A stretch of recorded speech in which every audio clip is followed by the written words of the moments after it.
Hola, ¿qué tal? Buenas tardes, bienvenidos una vez más a estas cápsulas de CatLego. Acuérdense, CatLego, doctores, doctoras, siempre cerca de ustedes, en pro de la enseñanza médica y desde luego, pues cerca de los doctores que están a punto de presentar su examen nacional de residencias médicas. Yo soy el doctor Matías Márquez Valderrama, soy coordinador académico de CatLego y vamos a ver un tema muy padre el día de hoy, que es el de toxicología. Recuerden que pues toxicología no lo vemos como tal como materia en la Facultad de Medicina y pues vamos a abordar unos tips que les pueden llegar a preguntar en el examen nacional y que obviamente son tips de suma importancia para su práctica clínica. Bien, como siempre, miren, vamos a comenzar el día de hoy con un caso clínico para abordarlo, ¿sí? Ahí está nuestro caso clínico para que ustedes vean el tipo de preguntas que se llegan a hacer en el examen nacional y desde luego pues para recordar algo de anatomía tanto macro como microscópica. Ese es el objetivo pues de la plática y obviamente que sepan ustedes reconocer los principales síndromes que se llegan a dar en toxicología. Ahí está nuestro primer caso clínico, es un masculino de 8 años, ¿sí? Es traído a la consulta por presentar un cuadro de 12 horas de evolución caracterizado por dolor abdominal y anuria. Tiene el antecedente de haber ingerido grandes cantidades de dulces y chocolates y refiriendo a la mamá que administró un medicamento no bien especificado. Típico de las mamás, ¿verdad? Para el dolor, cada 3 horas. Este medicamento se dio cada 3 horas en este chiquito de 8 años. Y esto es lo importante, usted lo encuentra consciente, cooperador, pero con fases de dolor. Pupilas, esto es importante, de 4 milímetros cada una, pero que son reactivas al estímulo luminoso. Tiene distensión abdominal, peristalsis disminuida, con globo vesical palpable y rubicundo. Signos vitales, frecuencia respiratoria de 20, frecuencia cardíaca de 110 latidos por minuto y temperatura de 37 grados centígrados. Bien, como ustedes pueden ver, es un caso clínico pues seriado de los que se acostumbran poner en los exámenes y nos dice la primera pregunta. De acuerdo a las características clínicas, el paciente está cursando con un síndrome y aquí nos ponen los diferentes síndromes que puede llegar a presentar. Es precisamente cómo vamos a abordar este tipo de preguntas, ¿no? Síndrome simpático-mimético, colinérgico, anticolinérgico o bien parasimpático-mimético. ¿Qué es esto? Lo importante de nuestro caso clínico, los datos pivote que siempre estamos acostumbrados nosotros a darles y que ahora sí que necesitamos que ustedes los lleguen a identificar son estos. Pupilas de 4 milímetros, distensión abdominal, peristalsis disminuida y globo vesical palpable, así como rubicundo. Eso es lo principal que deben de ustedes captar en nuestra pregunta, ¿de acuerdo? Bien, como siempre les comento a nuestros alumnos, deben de imaginarse pues el cuadro clínico, un niño con fases de dolor, con las pupilas dilatadas, pero que responden a la luz y su distensión abdominal. Ahí está el cuadro clínico, son los datos pivote que ustedes deben de analizar hasta este momento, ¿de acuerdo?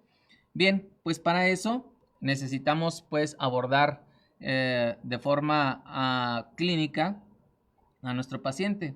¿Y qué síndrome se puede llegar a integrar? Tal vez algunos de ustedes no han escuchado de estos síndromes porque realmente, pues como les comento, no es una materia que se lleve como tal en la Facultad de Medicina, pero es bien frecuente verlo este tipo de materias o este tipo de temas en los servicios de medicina interna, en el servicio de urgencias. Bien, entonces vamos a ver nuestro sistema nervioso autónomo. Si recuerdan nuestro sistema nervioso autónomo, que pues realmente para algunos hasta cierto punto pues es un tema que casi no se aborda, se divide en un sistema nervioso parasimpático y en un sistema nervioso simpático. Ahí está nuestro abordaje. Acuérdense que la distribución del sistema nervioso parasimpático tiene una distribución cráneo-sacra del sistema nervioso parasimpático. De hecho, el sistema nervioso parasimpático, en cuanto a los problemas o en cuanto a los temas o preguntas más abordadas en el ENARM, van dirigidas la mayoría de las veces al sistema nervioso parasimpático, muchachos. Y nuestro sistema nervioso simpático, que tiene una distribución tóraco-lumbar. Acuérdense entonces, cráneo sacra para el parasimpático y tóraco-lumbar para el sistema nervioso simpático.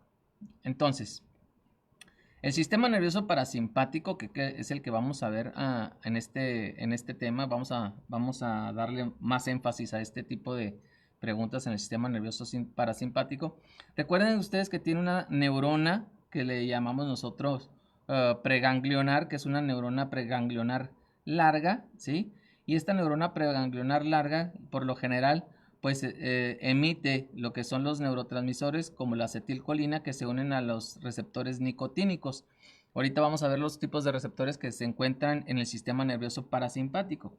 Después estos receptores se unen a neuronas postganglionares, que son neuronas por lo general cortas, que también liberan acetilcolina hacia nuestro órgano efector, donde existe precisamente receptores de tipo muscarínico.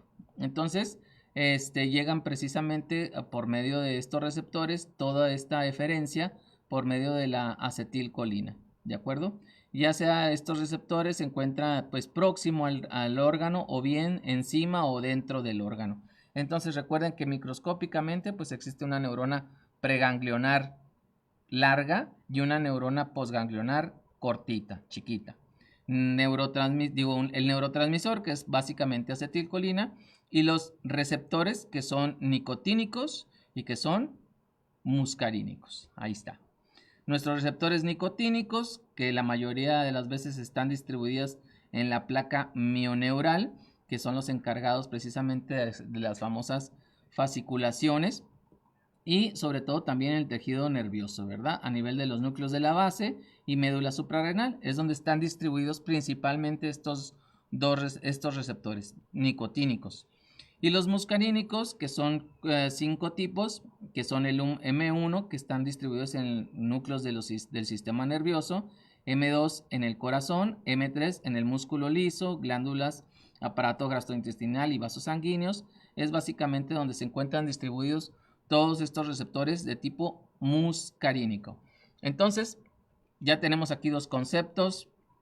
El neurotransmisor principal es la acetilcolina y los receptores principales son nicotínicos y muscarínicos. Es importante saber esto, ¿por qué? Pues porque nuestro síndrome colinérgico, los síndromes colinérgicos, anticolinérgicos, bien todo lo relacionado al sistema parasimpático, también van a tener síndromes llamados nicotínicos y síndromes muscarínicos, ambos del síndrome colinérgico. Ahorita vamos a desglosarlo. Tenemos aquí nuestro tronco encefálico. Acuérdense que el tallo cerebral o tronco encefálico está formado de arriba hacia abajo por el mesencéfalo, por el puente o protuberancia y por el bulbo.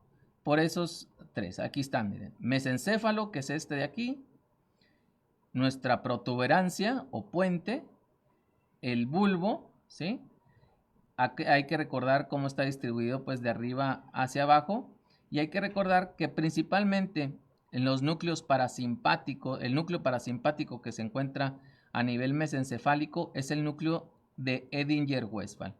Si recuerdan el núcleo de Edinger-Westphal, pues un núcleo parasimpático es parte del tercer nervio craneal, ¿sí? Y este tercer nervio craneal, obviamente, pues todas esas fibras parasimpáticas llegan al ganglio ciliar y llegan precisamente al ojo, ¿de acuerdo? Entonces, en el ojo, ¿qué es lo que va a producir este núcleo de Edinger-Westphal, que es meramente parasimpático? Bien, pues va a producir la contracción del músculo ciliar, o sea, la miosis, ¿de acuerdo? Vamos a tener miosis en nuestros pacientes cuando se estimula el núcleo de Edinger-Westphal, parte del sistema parasimpático. Y también tenemos lo que es el núcleo lacrimal y el núcleo salivar superior, localizados a nivel de la protuberancia. Estos dos núcleos que forman parte del séptimo nervio craneal, ustedes pueden ver, es la parte parasimpática de nuestro séptimo nervio craneal. El núcleo lacrimal, que llega a sus fibras al ganglio pterigoideo, y el núcleo salivar superior, que llega precisamente al ganglio submandibular. Bien, esas son las glándulas precisamente inervadas a través del séptimo nervio craneal, ¿sí? Por estas fibras parasimpáticas originadas del núcleo lagrimal y el núcleo salivar superior. ¿Qué es lo que van a hacer ahí? Bien, pues a nivel de la mucosa nasal y a nivel de la glándula lagrimal vamos a tener que aumenta la secreción a estos niveles, a nivel de estas dos glandulitas, por medio del séptimo nervio craneal. Tenemos también que la submandibular, a través de lo que es el núcleo salivar superior, llega a la glándula parótida y también a nivel de la glándula parótida pues va a aumentar su secreción. Recuerden que todo esto que estamos viendo a nuestros alumnos que se acaban de añadir a la plática, estamos hablando del sistema nervioso parasimpático, su distribución que es cráneo-sacra y que cómo están distribuidos a través de los nervios craneales. Tenemos el núcleo salival inferior, ¿sí? Que a través del glosofaringio, el 9, llega al ganglio óptico y en el ganglio óptico pues inerva lo que es la glándula submandibular y sublingual, también aumentando su secreción. Si pueden ver, entonces el sistema nervioso parasimpático a todos estos niveles produce aumento de la secreción y en el ojo llega a producir miosis. A través de lo que es el décimo nervio craneal, que es el vago, ¿sí?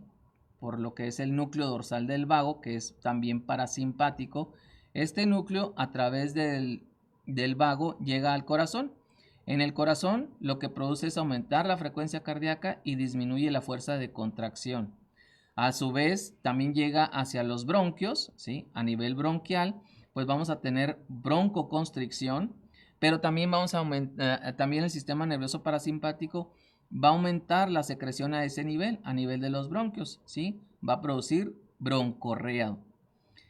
Y en las vísceras abdominales, ¿sí? En hígado, páncreas, intestino, estómago, todas las vísceras abdominales, vamos a tener que el sistema nervioso parasimpático a través del vago, ¿sí? A través del vago, vamos a tener que aumenta la secreción y aumenta la motilidad. Entonces, todo esto es parte del sistema nervioso parasimpático.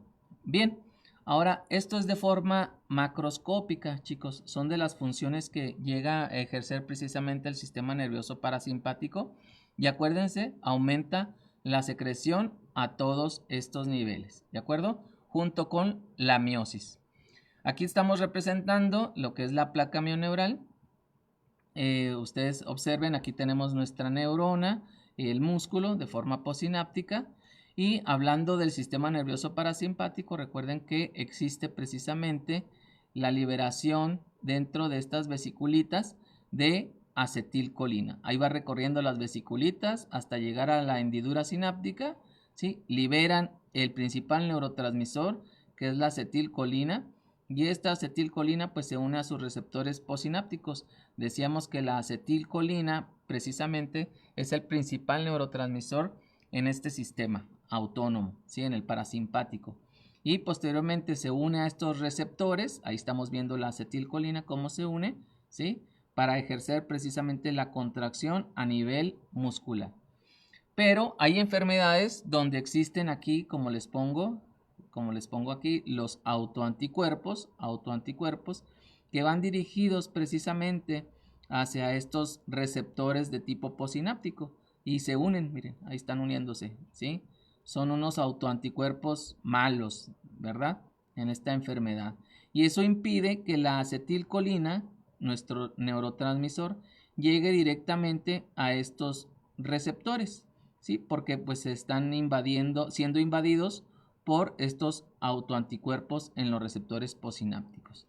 Y como consecuencia, pues tenemos este tipo de sintomatología en pacientes pues con la enfermedad de miastenia gravis. Recuerden que en la miastenia gravis existe autoanticuerpos dirigidos precisamente contra los receptores postsinápticos de acetilcolina, ¿sí? E impiden que la acetilcolina se una directamente a esos receptores. Por lo tanto, no se va a llevar a cabo de acuerdo de forma normal, ¿sí? O efectiva la contracción muscular y pues vamos a tener sintomatología en los pacientes de miastenia gravis, como son precisamente la tosis o bien debilidad generalizada que fluctúa durante el día y que aumenta sobre todo pues con la actividad física, ¿sí? Entonces, para esto, recuerden ustedes que existe una enzima. Esta hay que tenerla muy en cuenta y que nos tenemos que familiarizar mucho con ella, que es la acetilcolinesterasa. Esta enzima, acetilcolinesterasa, se encarga precisamente de inhibir a la acetilcolina, ¿sí? Se encarga de inhibirla, ¿sale? Entonces la inhibe, ¿sí? Y al inhibirla o la acetilcolina restante que existe en la unión neuromuscular, pues ya no puede hacer su función. ¿De acuerdo? Esa es la función de la acetilcolinesterasa. Pero resulta ser que, por decir, en los pacientes que tienen miastenia gravis, existen directamente pues inhibidores de la acetilcolinesterasa. Estamos hablando del famosísimo mestinón o también llamado piridostigmina, que es el tratamiento más conocido que hay para la miastenia gravis. Entonces, esta piridostigmina es un inhibidor selectivo de la acetilcolinesterasa, la va a inhibir, ¿sí? Y por lo tanto, la acetilcolinesterasa ya no va a poder hacer su función en la hendidura sináptica. ¿Qué es lo que va a pasar? Pues como esta enzima ya no puede inhibir a la acetilcolina, ¿sí? La acetilcolinesterasa, pues se va a empezar a acumular mucha acetilcolina en la hendidura sináptica y por lo tanto, por concentración, le va a ganar a los autoanticuerpos. Por eso es que se utiliza bastante en la enfermedad de miastenia gravis. Entonces, vamos a hablar entonces de los efectos como conclusión. Tenemos inhibidores de la acetilcolinesterasa, ¿sí?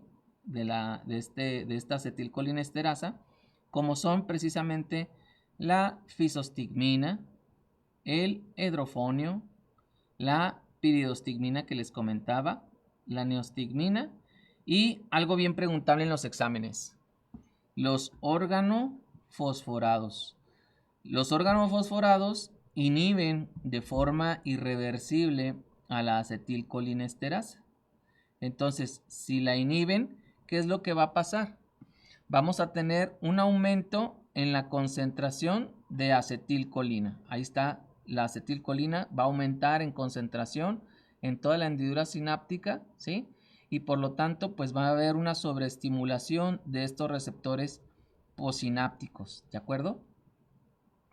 Y cómo podemos también sobreestimular a estos receptores postsinápticos. Hay medicamentos que utilizamos a veces pues, en la consulta, que es la metacolina y la pilocarpina, que estos medicamentos estimulan directamente a estos receptores postsinápticos para acetilcolina. Y los dos, ambos, tanto inhibidores como de la acetilcolinesterasa, que hace que exista una mayor concentración de acetilcolina en la hendidura sináptica y por el otro lado estimulantes directos de los receptores postsinápticos, esto nos va a dar un efecto, como se le dice, colinérgico.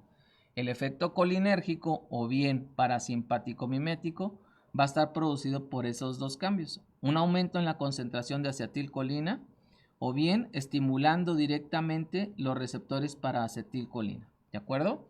Ese es un efecto colinérgico. Y todo efecto colinérgico pues se va a caracterizar precisamente por lo que estamos viendo en las funciones principales del sistema nervioso parasimpático. Va a haber un aumento de la secreción lagrimal, salival, de las glándulas parótidas, va a haber broncoconstricción, va a haber un aumento en la secreción bronquial, va a haber un aumento en la motilidad intestinal, del estómago, de las vías biliares, ¿sí? Y un aumento en sus secreciones. Entonces, incluso un aumento también pues, en las glándulas sudoríparas, va a haber un aumento de la secreción, ¿sí? Una hiperhidrosis. Entonces, ese es el efecto que les comento yo, colinérgico. Y esas son las dos formas que puede darse precisamente este efecto colinérgico. Un efecto anticolinérgico, ¿cómo podría ser? Bien, pues obviamente con inhibidores de los receptores para acetilcolina.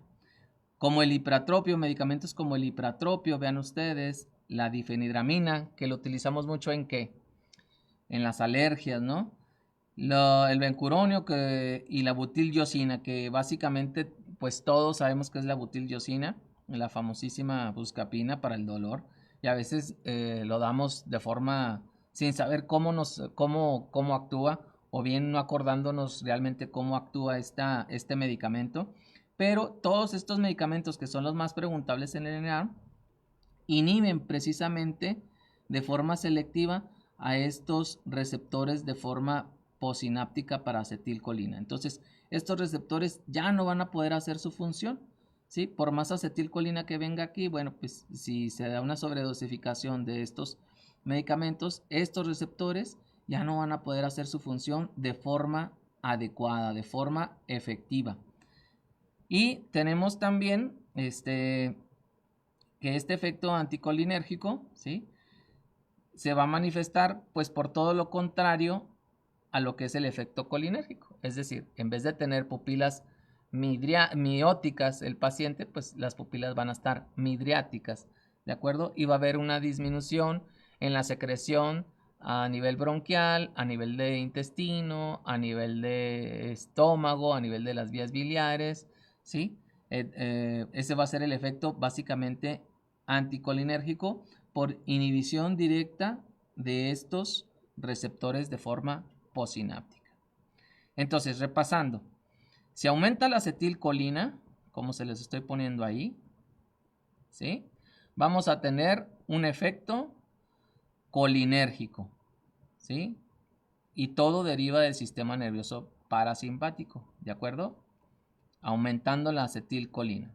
Y pues se va a caracterizar este síndrome al inicio por confusión, ansiedad, ataxia, reflexia, puede haber convulsiones, depresión del sistema nervioso, coma, ¿sí? Y lo más importante, bueno, pues vamos a encontrar miosis en el síndrome colinérgico por aumento de la acetilcolina, ¿de acuerdo? En cambio, en nuestro síndrome anticolinérgico, el síndrome anticolinérgico pues se va a caracterizar precisamente porque estos receptores posinápticos van a ser inhibidos por ciertos medicamentos. En este caso aquí les puse de ejemplo la famosísima atropina. La atropina es la que se encarga precisamente de inhibir estos receptores posinápticos, ¿sí?, para acetilcolina.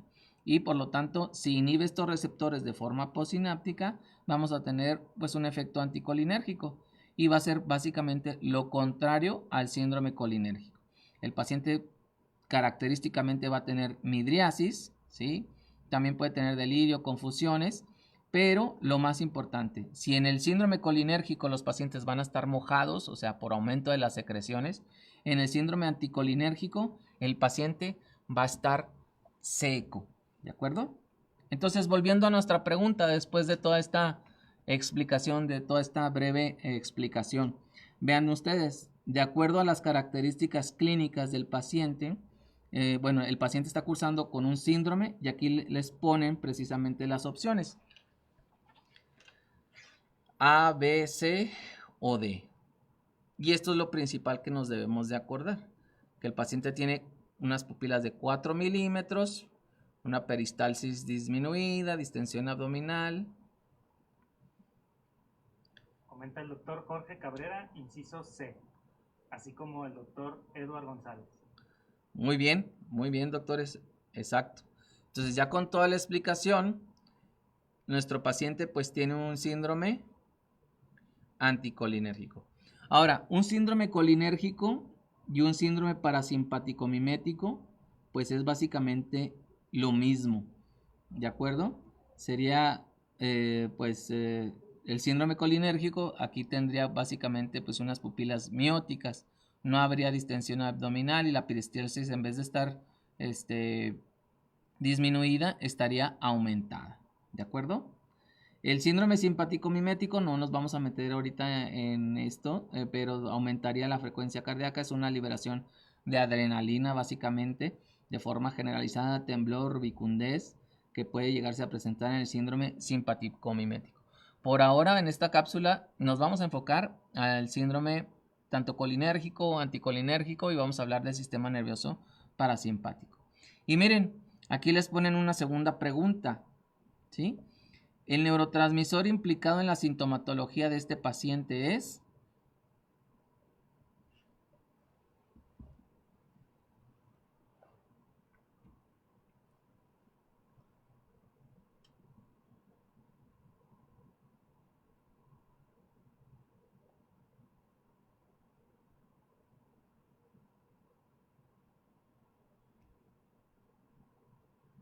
De nuevo el doctor Jorge Cabrera, doctor Marco Paulín, la doctora Dalia, la doctora Susana, doctora Marianel, doctora Vane Luna, muchos, inciso B. D. B. Ah, B. Ok, ya me había asustado. No, la acetilcolina, así es. Entonces, acetilcolina vamos a relacionarlo inmediatamente con sistema nervioso parasimpático, que es lo que está produciendo este cuadro, ¿no? Un síndrome anticolinérgico. Y tercera pregunta, chicos, miren, la sintomatología presente se explica por ¿cuál de estos medicamentos o sustancias te producen precisamente un síndrome anticolinérgico?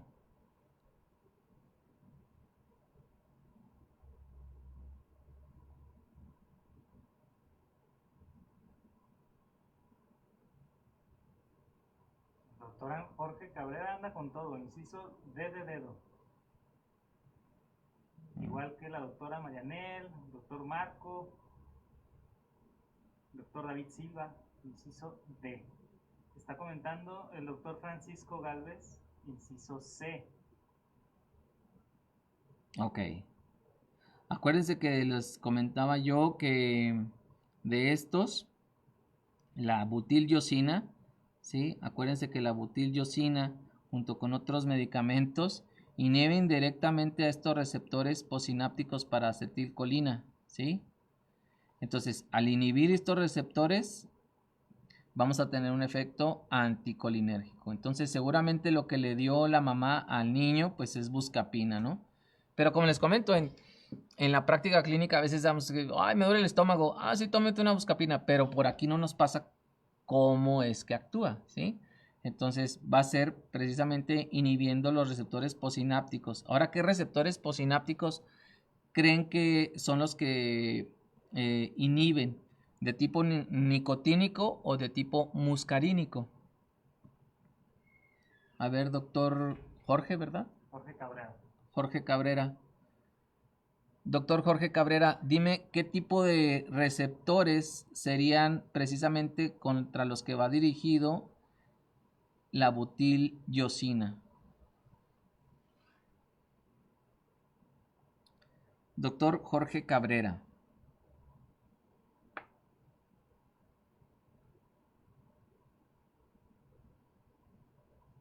Si nos acordamos de la distribución de los receptores, con eso van a saber, porque aquí pues probablemente una pregunta les pueden poner precisamente, ¿es un medicamento dirigido contra receptores? Esto, ¿es un medicamento dirigido contra receptores?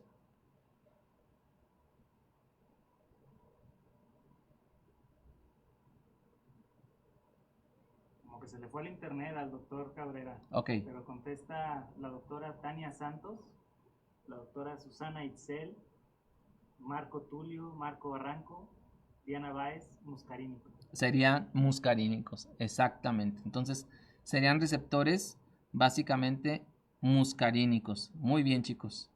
Entonces, acuérdense, este medicamento que es muy utilizado, el Benadryl, ¿sí? Para lo que es la... Ya se me fue la señal. ¿Dónde está? ¿Dónde está? ¿Dónde está? Aquí. Para lo que es las alergias, se utiliza muchísimo ese medicamento, el Benadryl. Aquí está. Que tiene difenidramina. Entonces, precisamente bloquea. Y pues lo que es el Conviven, todos estos aerosoles para el EPOC y para el asma, acuérdense, pues tiene hipratropio. ¿Por qué por qué va a tener hipratropio? ¿Qué efecto va a tener en los pulmones? Pues al inhibir los receptores posinápticos, Si vamos a tener un efecto anticolinérgico, ¿cuál sería? Pues broncodilatación y disminución en la secreción bronquial, ¿sale? Y nada más recordando, efecto anticolinérgico, pues con inhibidores de la acetilcolinesterasa, ¿sí? Como estos medicamentos, fisostigmina, edrofonio, piridostigmina, neostigmina y como les comento, algo bien preguntable, los organofosforados inhiben la acetilcolinesterasa. Al inhibir la acetilcolinesterasa va a haber más acetilcolina en la hendidura sináptica y por lo tanto una sobreestimulación de estos receptores. O bien hay medicamentos que estimulan directamente estos receptores como la metacolina y la pilocarpina. Ambos nos van a dar un efecto colinérgico. Ahí está. El mestinón famoso, ¿verdad? Esto ya lo habíamos visto. Y vamos a poner otra pregunta para ver si estamos entendiendo el tema. Observen ustedes, se presenta a urgencias un preescolar acompañado de su padre. Se revisa paciente con facies de confusión, alteraciones conductuales, ¿sí? Cialorreico, con sudoración profusa, miosis bilateral, ¿sí? Ropa manchada por relajación de esfínter vesical, marcha atáxica, TEA de 110-80, frecuencia cardíaca de 65, temperatura de 37, frecuencia respiratoria de 20. La sintomatología producida antes mencionada se explica mejor por...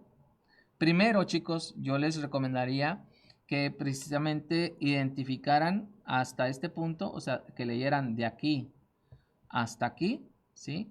Y identificaran ustedes primero qué tipo de síndrome tiene. Entonces, si ya tienen ustedes identificado el síndrome, entonces ya se pasan a la respuesta. Contesta la doctora Ani, inciso B de Beto, doctor Marco Paulín David Silva, inciso C, así como la doctora Rosa Sandoval, inciso C. ¿Alguien más? Norma Angélica Sánchez, Moreno Guillén Andrea, inciso B, entre B y C. Entre B y C, algunos ahí se dan. Bien, ojo chicos, piensen bien. Si ustedes vieron qué síndrome se cataloga o se ve aquí. A ver, dime un nombre, Cristian. Vamos a preguntarle a la doctora Norma Angélica Sánchez. A ver, doctora Norma Angélica Sánchez, ¿qué síndrome puedes integrar hasta este punto que te estoy señalando? ¿Es un síndrome colinérgico o anticolinérgico? Doctora Norma.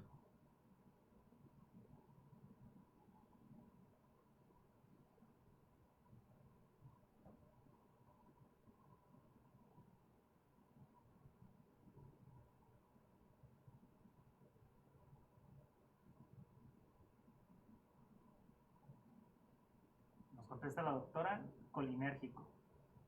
Así es. Entonces, si tenemos un síndrome colinérgico, quiere decir que nuestro paciente está con la acetilcolina aumentada. ¿Estamos de acuerdo? Entonces, para tener la acetilcolina aumentada, para los que contestaron C, si ustedes estimulan de forma selectiva a la acetilcolinesterasa, no sé si recuerden, pero si la nosotros estimulamos a la acetilcolinesterasa, ¿qué vamos a tener? Un efecto colinérgico. Entonces, lo que debemos hacer es precisamente recordar esta diapositiva, ¿sale? Si nosotros vamos a tener un efecto colinérgico inhibiendo a la acetilcolinesterasa y por lo tanto vamos a tener, ¿sí? Mucha acetilcolina aquí, exacto. Entonces, imagínense al paciente, está con sudoración profusa, miosis, con cialorrea, ¿de acuerdo? Tenemos un efecto colinérgico tal y como nos dice la doctora, ¿sí? Y por lo tanto, vamos a tener... Ay, no les puse la respuesta. No la pusieron. Una estimulación excesiva de la acetilcolinesterasa. Entonces, y la otra es inhibición de la acetilcolinesterasa. Entonces están entre las dos. Si nosotros inhibimos la acetilcolinesterasa, ¿sí? ¿Qué vamos a tener? Un efecto de tipo colinérgico, muchachos. Entonces la respuesta correcta es inhibición de la acetilcolinesterasa. Si nosotros inhibimos la acetilcolinesterasa, vamos a tener un aumento de la acetilcolina, ¿de acuerdo? Si nosotros estimulamos la acetilcolinesterasa, ¿qué vamos a tener? Pues que vamos a disminuir la acetilcolina y la hendidura sináptica. ¿Por qué? Porque la acetilcolinesterasa de lo que se encarga es precisamente de inhibir a la acetilcolina. Entonces, si nosotros le decimos con la C, a ver, acetilcolinesterasa, a trabajar a todo lo que das, ¿sí? Con la C. Si ponemos a sobre trabajar a la acetilcolinesterasa va a empezar a comerse a toda la acetilcolina. ¿De acuerdo? Ese sería pues el efecto contradictorio a lo que tiene el paciente. Nuestro paciente tiene un efecto donde existe aumento de acetilcolina en la hendidura sináptica. Por lo tanto, si nosotros amarramos a la acetilcolina, como viene aquí, si la amarramos, por lo tanto va a haber un aumento de la acetilcolina en la hendidura. Y si hay un aumento de la acetilcolina en la hendidura, como aquí, si hay un aumento, ¿qué va a pasar? Pues vamos a tener un efecto colinérgico, que es lo que tiene precisamente nuestro paciente. Entonces, la respuesta correcta a nuestra primera pregunta es inhibición de la acetilcolinesterasa. Bien, los dejo con ustedes. Vamos a un ligero corte comercial. Vamos a seguir con estas preguntas.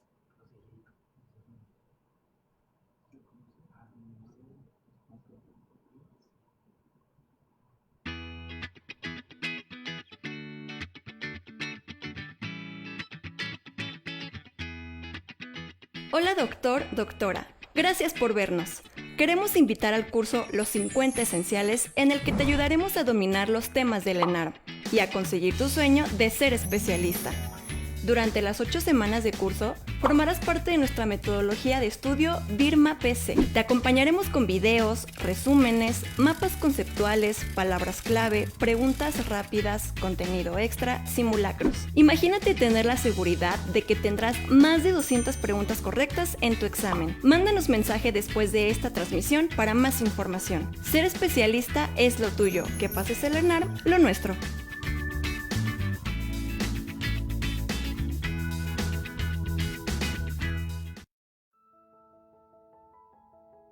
Bienvenido a otra lección de tu curso, Los 50 Esenciales con Catlego.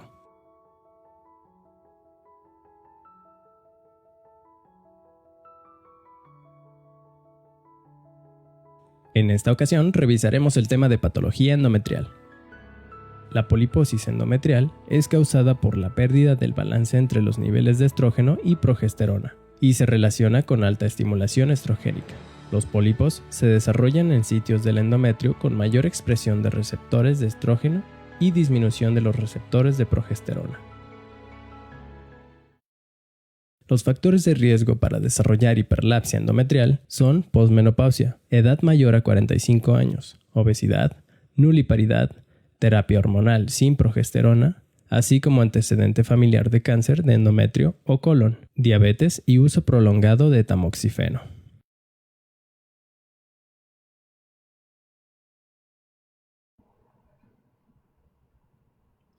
Muy bien, estamos de vuelta. Miren, entonces quiero que quede claro, por si tienen alguna duda, estamos teniendo un efecto meramente colinérgico, como nos había dicho la doctora Norma, un efecto colinérgico. Si nosotros inhibimos a la acetilcolinesterasa, por lo tanto, vamos a tener un aumento de la acetilcolina en la hendidura sináptica y vamos a obtener este efecto colinérgico, ¿de acuerdo? Pero si nosotros estimulamos a esta acetilcolinesterasa, o sea, la dejamos libre, ¿de acuerdo? Vamos a tener una disminución de la acetilcolina. Entonces vamos a tener un efecto anticolinérgico.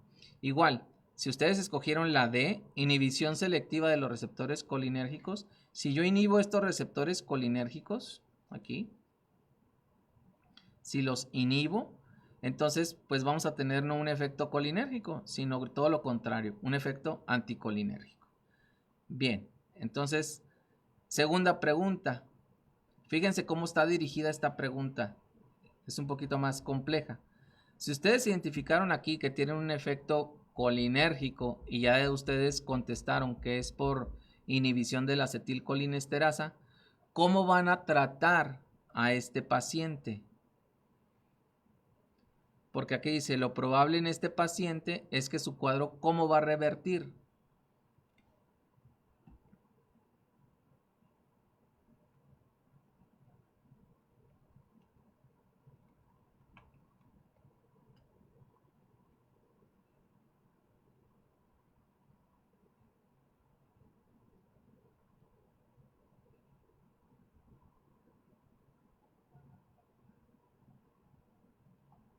Comenta la doctora Ani, inciso C.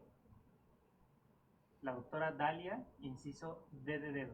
Doctor César Cortés, así como el doctor Marco Paulín, inciso C. A ver, Dalia. Fíjate, Dalia, si estamos diciendo, Dalia, que tenemos, ojo, un síndrome colinérgico, ¿sí? Porque hay un aumento de la acetilcolina y esta acetilcolina está aumentando en la hendidura sináptica porque estamos inhibiendo a la acetilcolinesterasa, o sea, al Pacman, que inhibe la acetilcolina. Si hay un aumento de la acetilcolina, Dalia, y tú le das el inciso D, un estimulador de los receptores para acetilcolina, ¿qué va a pasar, Dalia?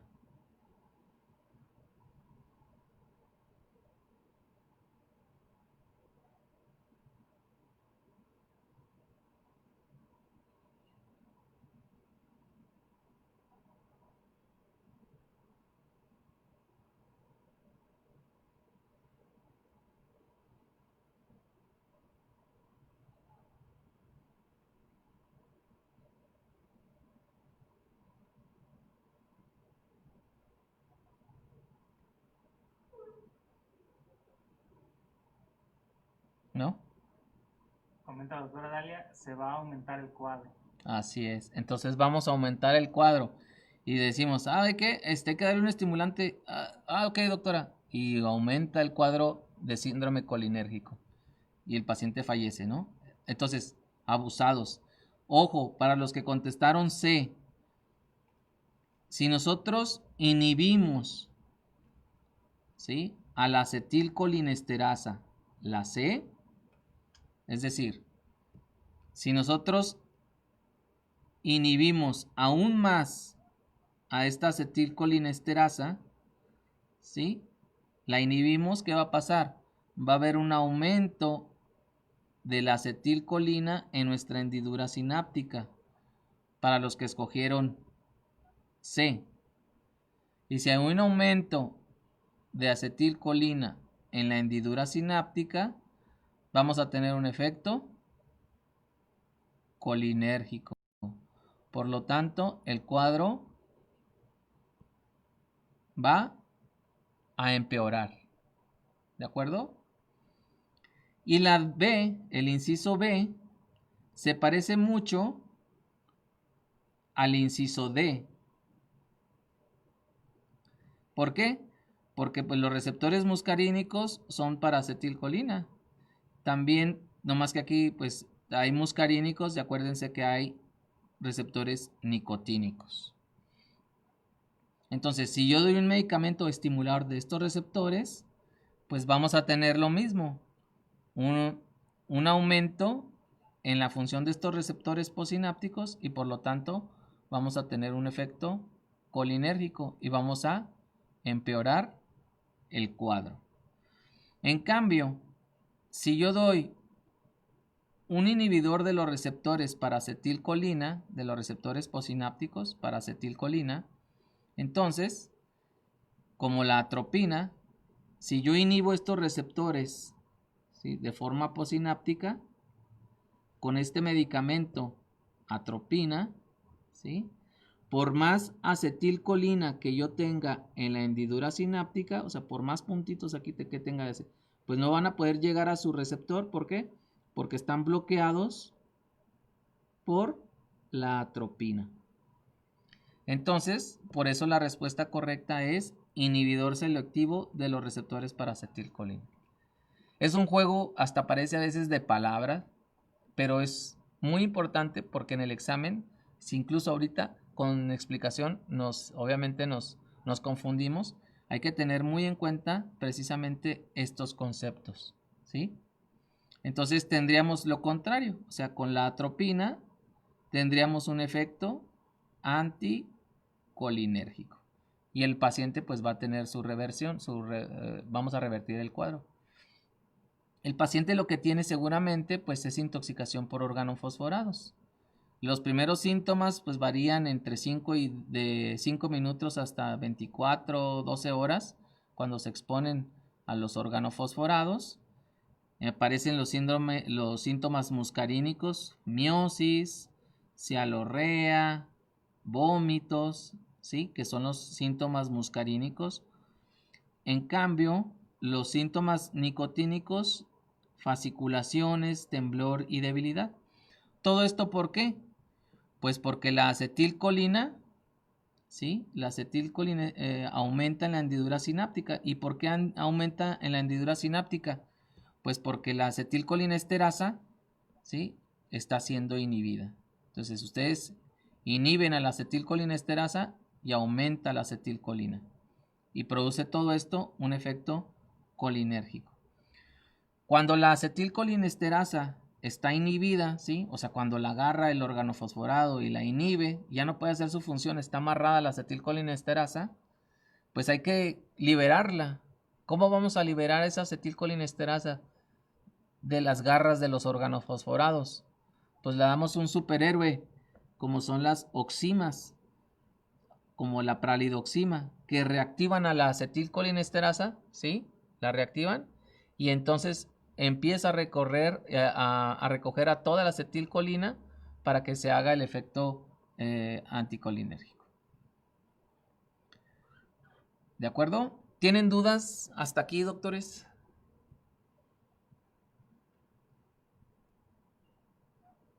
Con confianza.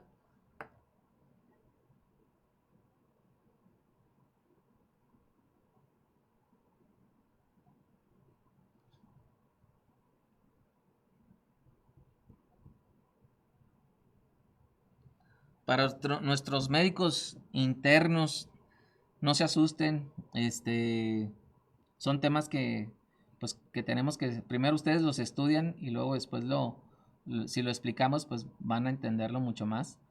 Pero pues así son las preguntas, para que se vayan dando cuenta, ¿de acuerdo? Pasemos a otro casito.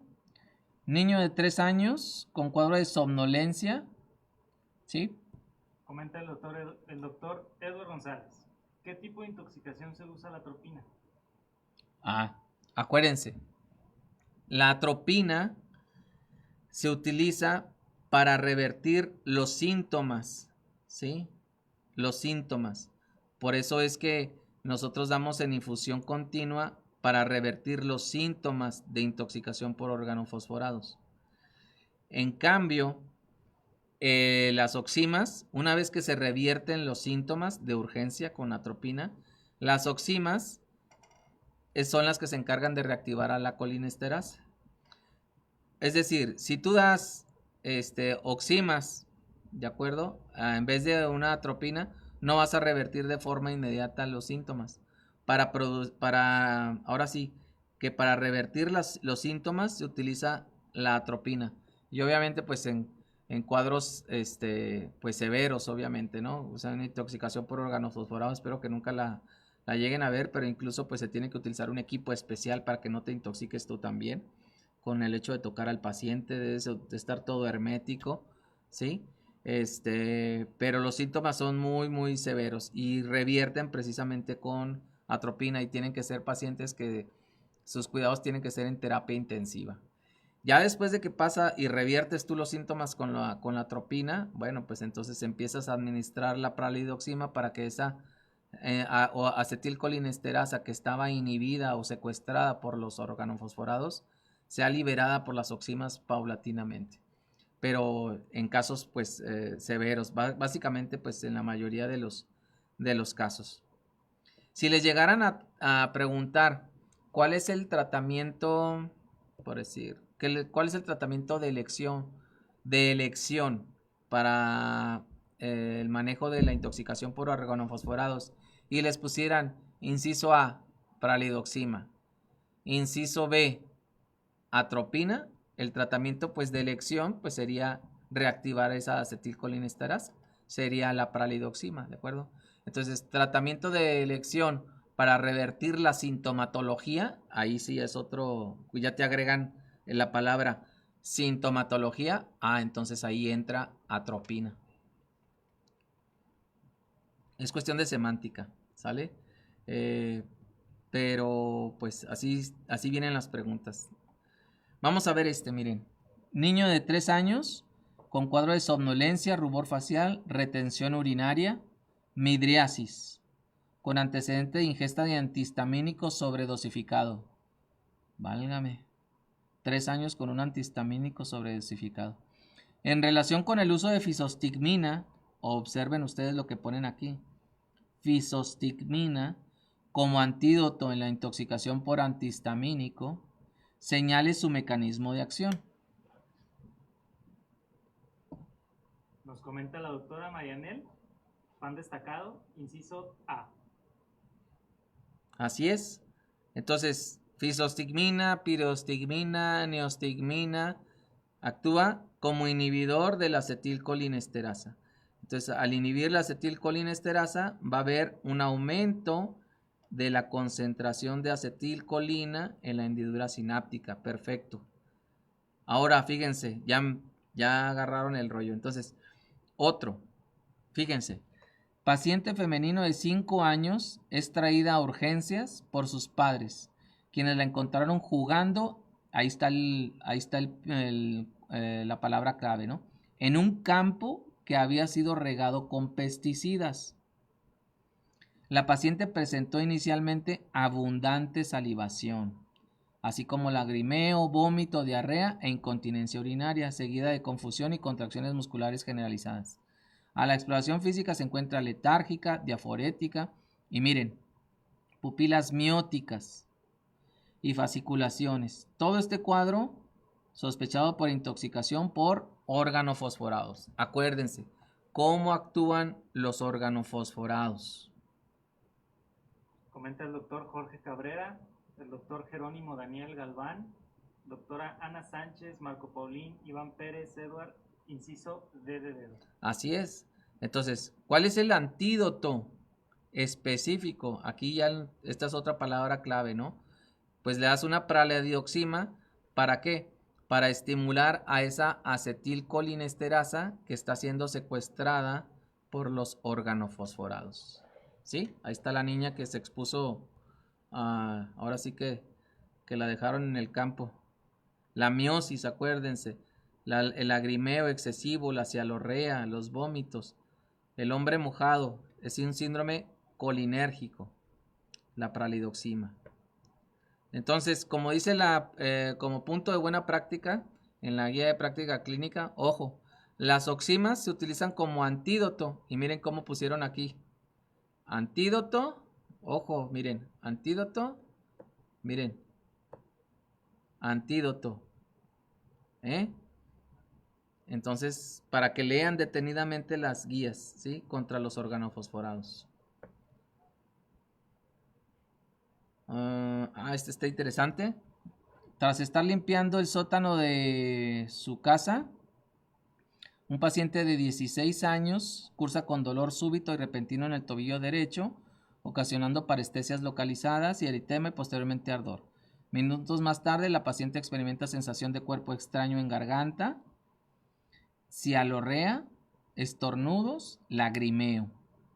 A la exploración 140/90 de presión arterial, frecuencia cardíaca de 65, temperatura de 37, frecuencia respiratoria de 23.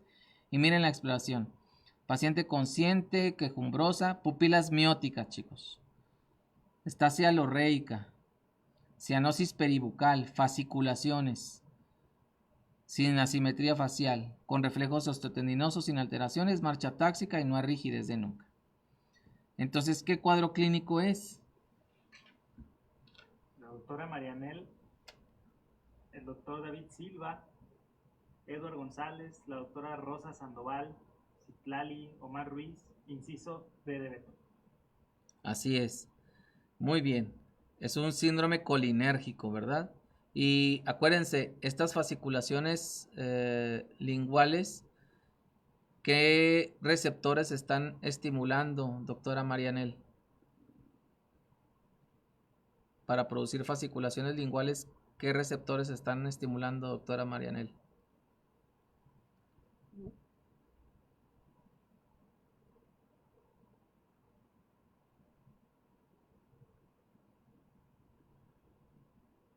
Muscarínicos.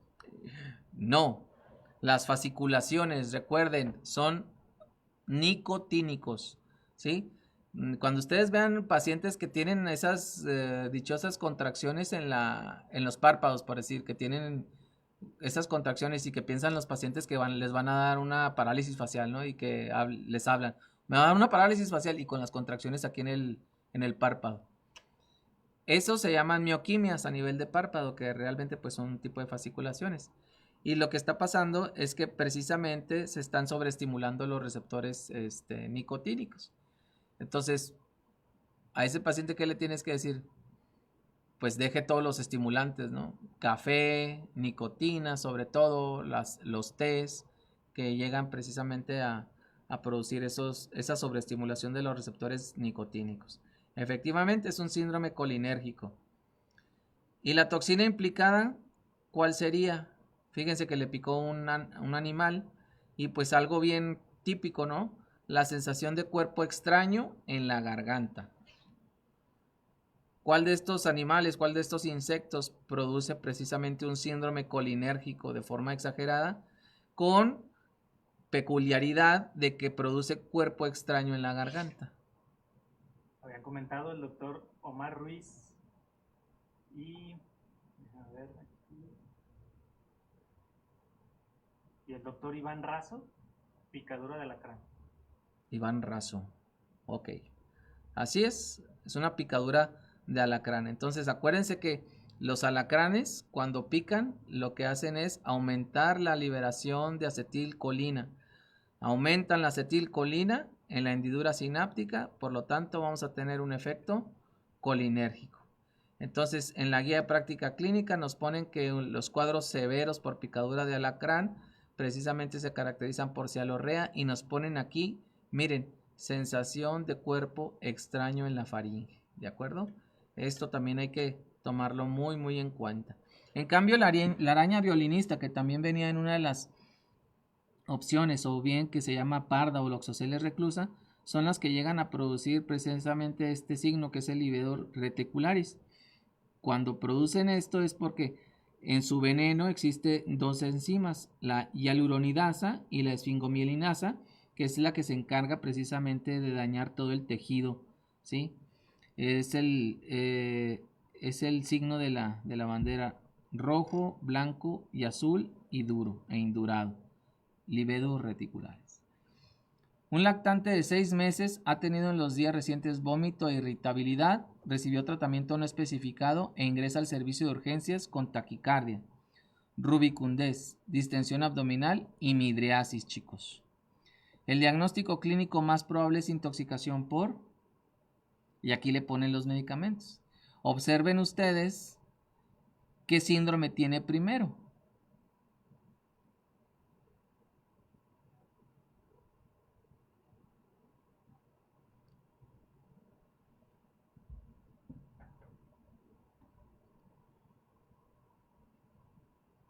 ¿Qué síndrome tiene? Comenta el doctor Jorge Cabrera, Edward González, Moreno Julio, David Daniel Olmos, Cari Marínez. Inciso D.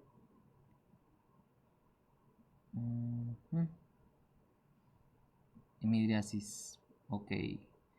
Tiene un síndrome de tipo anticolinérgico.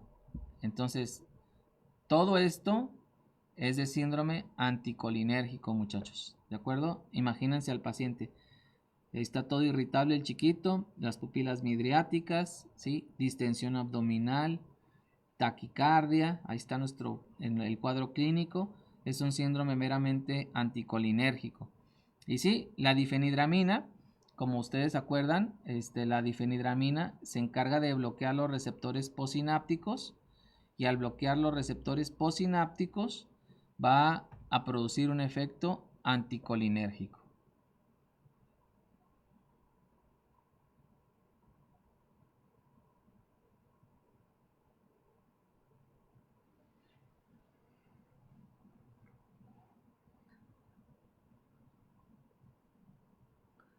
A ver, esta última preguntita. Un niño de 6 años ha ingerido 14 dosis de un medicamento no especificado. Y fíjense, aquí ya se las cambian. Ya no les ponen a ustedes más datos clínicos.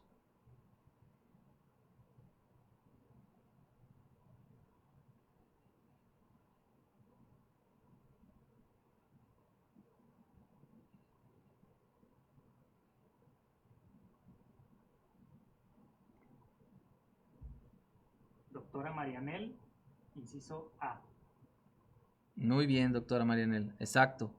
Entonces, mucosa oral seca es básicamente pues el pivote, ¿no?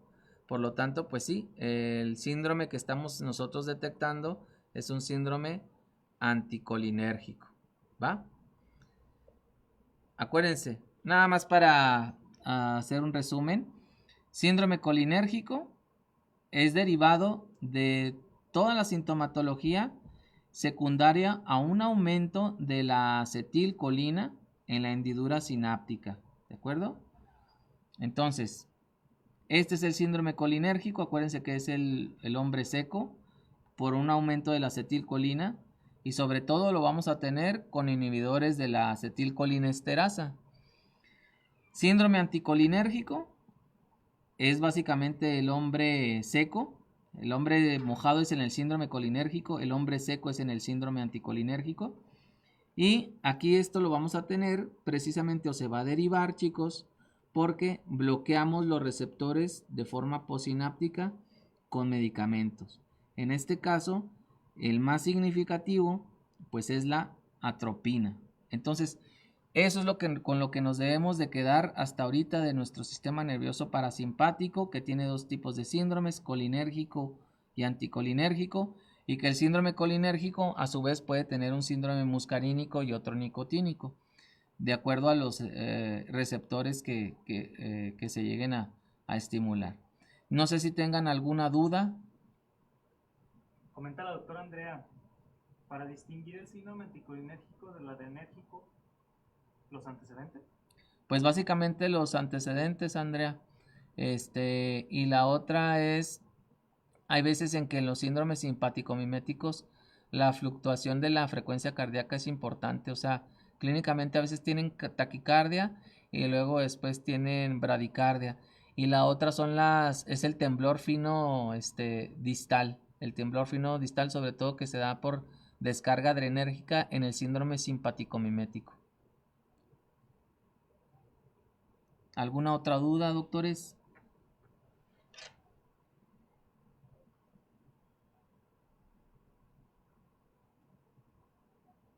Responde la doctora Andrea, mil gracias. Sí están parecidos, ¿verdad? Muy, muy parecidos. Por eso les dije que no los quería confundir.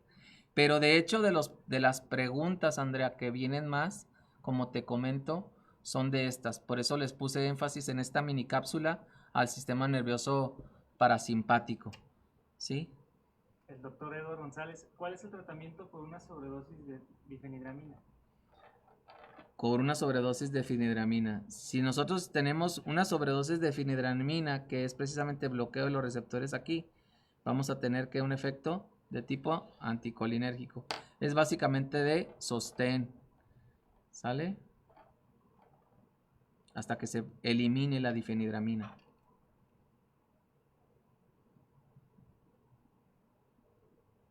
¿Alguna otra pregunta? Aprovechen, doctores, que estamos en vivo y que tienen aquí al doctor para que le pregunten lo que quieran. A ver, última pregunta para ustedes. Ya que ustedes no tienen preguntas para mí, último casito para ustedes. Ya es de muy elevada dificultad. Algunos de ustedes ya lo saben, obviamente, porque pues son alumnos de nosotros, se los agradezco, pero para los que nos siguen y los que estuvieron al pendiente de la transmisión, pues obviamente si entendimos todo este síndrome colinérgico, anticolinérgico, vean ustedes el cuadro clínico que se les expone aquí.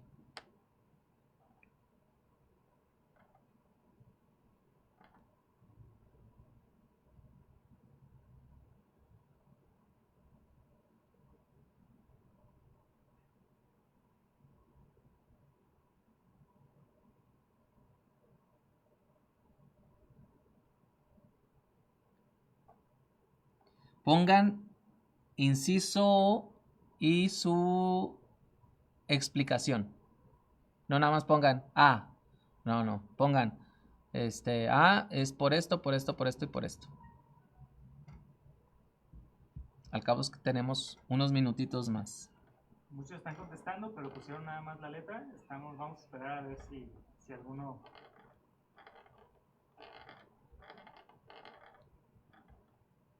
Acuérdense que una cosa muy distinta es atinarle a la respuesta y otra cosa es saber la respuesta. No pueden estar en ARM pues así con la moneda a ver cuál es, ¿no? No, o sea, tienen que estar seguros.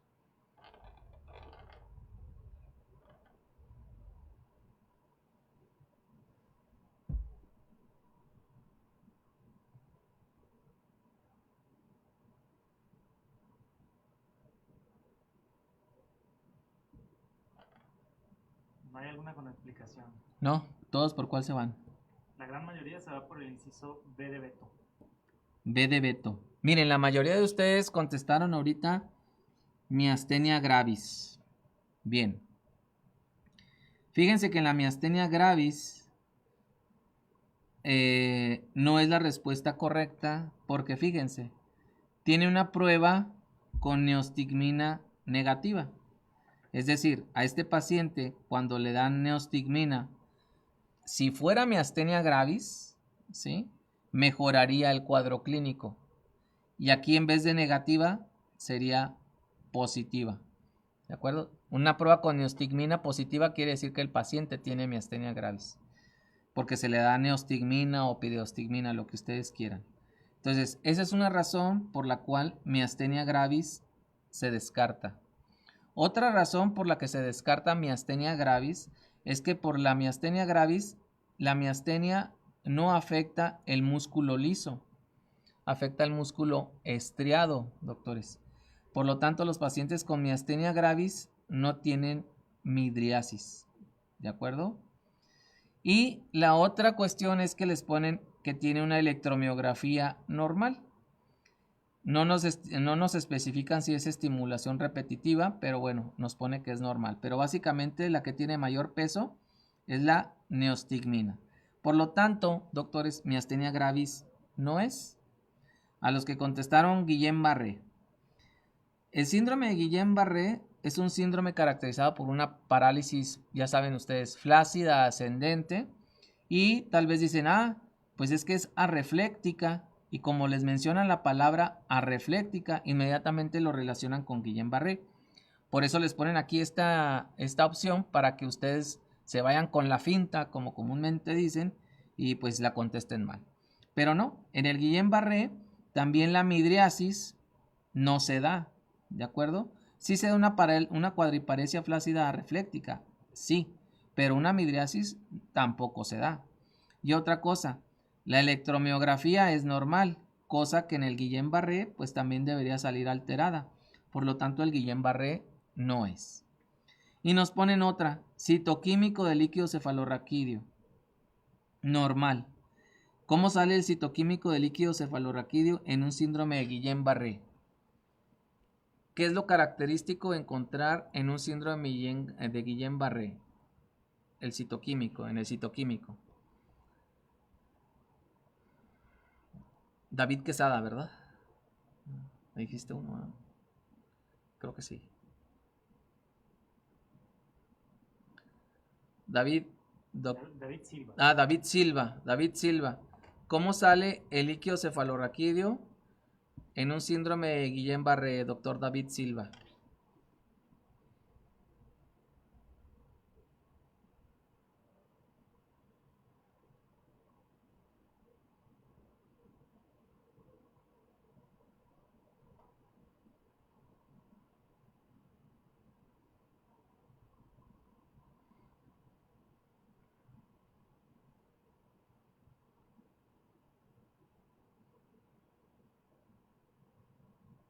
Comenta el doctor David Silva, elevación de proteínas. Así es. Hay elevación de proteínas. Hay una hiperproteinorraquia y 0 células. Es una disociación citoalbúmina. Es a lo que se refiere. ¿Y cómo ponen aquí el citoquímico? Normal. Por lo tanto, el Guillain-Barré se descarta junto con la miastenia gravis y tenemos nada más botulismo y parálisis hipocalémica. La parálisis hipocalémica es una parálisis que produce una cuadriparesia flácida arrefléctica, ¿de acuerdo? Sí tiene una electromiografía normal, sí tiene un citoquímico de líquido cefalorraquídeo normal, pero ojo, la parálisis hipocalémica no te produce midriasis y tampoco te afecta, es rarísimo que te afecte nervios craneales, o sea, oculomotores sobre todo. Entonces, parálisis hipocalémica tampoco. Es exactamente el mismo cuadro de un Guillain-Barré. Es una parálisis flácida arrefléctica. De hecho, paciente que llegue con una cuadriparesia flácida arrefléctica, lo primerito que tienes que descartar es una parálisis hipocalémica. Debes de pedirle potasio, ¿sí? Antes de decir que es Guillain-Barré. Pero pues las pupilas están midriáticas. Y por lo tanto, la última pues que nos queda es botulismo. El botulismo se caracteriza precisamente porque existe la toxina del botulismo, del Clostridium, hace que la acetilcolina de forma presináptica no se libere. Entonces, si no se libera esta acetilcolina a la hendidura sináptica, por lo tanto, vamos a tener un efecto anticolinérgico. Se va a traducir por pupilas midriáticas y se va a traducir también por una parálisis. Entonces la respuesta correcta pues es botulismo. Creo que hasta aquí. Pues gracias por su atención, doctores, doctoras. Nos vemos el próximo jueves en punto de las 2 de la tarde con nuestro siguiente webinar, con nuestra siguiente cápsula. Recuerden que los 50 esenciales pues comienza el 3 de agosto. Por ahí los espero ver a todos ustedes. Muchas gracias por su atención y pues síganle echando ganas. Cuídense mucho y nos vemos el próximo jueves a las 2 de la tarde. Saludos.